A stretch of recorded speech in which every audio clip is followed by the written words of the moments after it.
My wife, Adelina, is the kind of woman who makes you believe the extraordinary hides within the ordinary. Everything she touches becomes a little brighter, a little more elegant, a little more meaningful. Whether it's the effortless way she tosses together a salad that tastes like it belongs in a five-star bistro, the story she spins that could entrance a room into silence, or even the stylish hats she crafts by hand.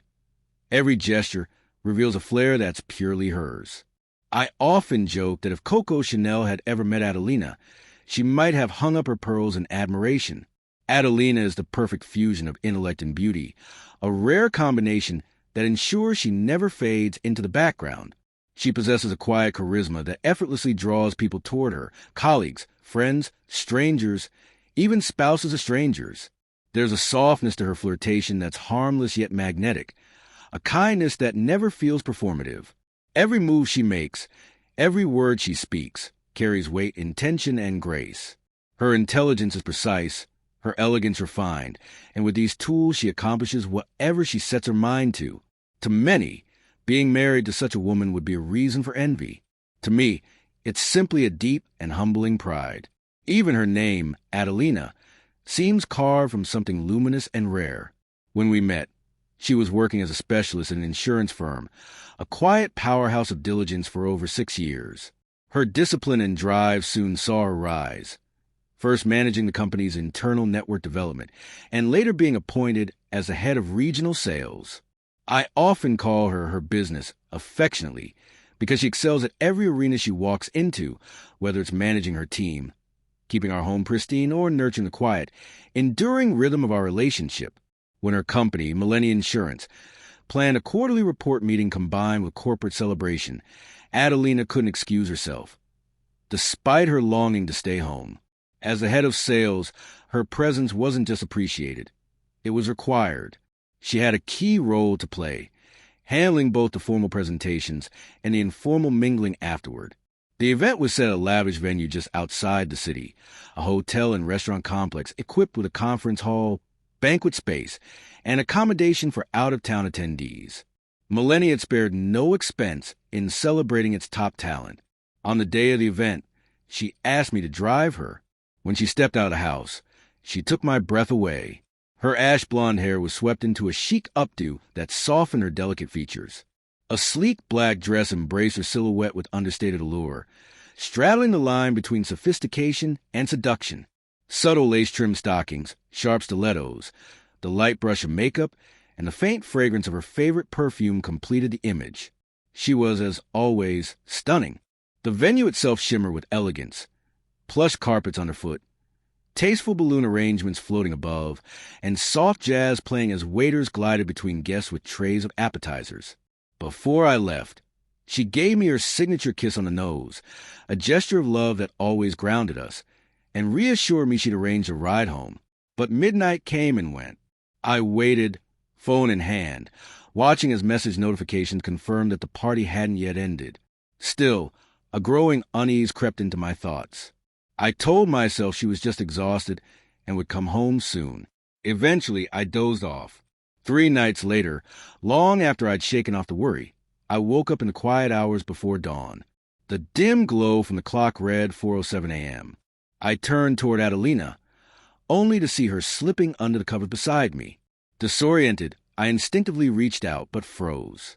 Her purse and phone were haphazardly tossed on the floor. One stiletto had toppled over. The other lay near the closet. Her stocking was bunched at her knee, and the other was crumpled tightly in her hand.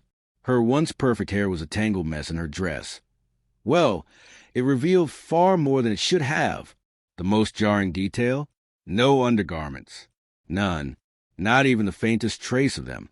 I stared, my breath caught in my throat, trying to make sense of it. How does someone lose every single piece of intimate clothing? I imagined absurd scenarios, some comedic, some tragic, all spiraling in my mind. I thought of confronting her then and there, but realized how futile it would be.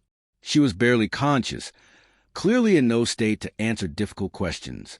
The next day, unable to rest, I scoured our home like a detective searching for clues. There was nothing, just a framed diploma that celebrated her unwavering dedication to her job. No misplaced clothing, no suspicious messages, no half-forgotten lipstick stains. Just silence. Eventually, I asked her directly. Her responses were groggy, fragmented. She complained of a splitting headache and admitted she couldn't recall most of the night. Oddly enough, her lack of memory gave me a strange sort of hope. Her confusion seemed genuine. As she sipped her coffee slowly, the details began trickling back. She remembered the start, the structured agenda, the awards, the buffet. She remembered the dance floor coming to life under dim lights, even winning a silly jump-in-the-bag contest and receiving a lollipop as a prize. A lollipop, she would later discover, nestled in her underwear the next morning. But beyond that, the timeline blurred. Unease clawed at me. She had gone out as the woman I knew and returned a stranger. For the first time, doubt crept into my admiration for her. I needed answers. So I asked her to call her friend and colleague, Aura, on speaker. Adelina hesitated, cheeks flushed, but dialed. "Adelina, please." Aura answered with a laugh. "You seriously don't remember anything?" Aura's voice painted a vivid picture. Adelina had remained poised and professional during the formalities, skipping dinner, nursing champagne. But once the pressure of speeches and presentations lifted, she'd made a beeline for the bar and discovered Sambuca. With each glass, she loosened, sharing stories with warmth and unfiltered honesty, including one about a stray dog she named Boss, which she used to feed outside the office. When the company decided to send the dog to a shelter, she'd been heartbroken. Fueled by alcohol and passion, Adelina took center stage after the scheduled events ended. Wanting to raise money for the stray's care, she proposed an impromptu auction, offering up items from her own wardrobe. Amid laughter and music, she even flung a silk garment into the crowd, sparking playful bidding. Aura and another colleague made sure she got home safely, though clearly the damage had already been done. The next morning, a video surfaced. We watched it together. Adelina watched herself, wobbling in heels, animated with emotion, auctioning her own clothes for a cause. She buried her face in her palms. "Oh my God," she muttered. "I did that in front of everyone. My team, my bosses. What am I supposed to do now? Resign? Leave the country?" Her spiraling thoughts were interrupted by a phone call. Her manager's voice came through the line. "Adelina, did you forget something last night?" Her breath hitched. "There's been an offer. Someone wants to buy the auction items. The proceeds will fully fund a shelter for the dog. Construction, vet care, 6 months of food, even a passport." Adelina blinked in stunned silence. "What's the catch?" "Only one condition," her manager replied, dryly. "Don't name the dog boss." As the call ended, we sat in silence. Then I smiled just a little. Well, I said, try to lighten the mood. The goal was achieved. As they say, all's fair in love and war. Adelina let out a soft, reluctant laugh. Though the shame of that night still clung to her like a shadow, the outcome brought a strange sort of peace. She hadn't been reckless for nothing. Her heart, bold, chaotic, impulsive, had still been in the right place. And somehow that was enough.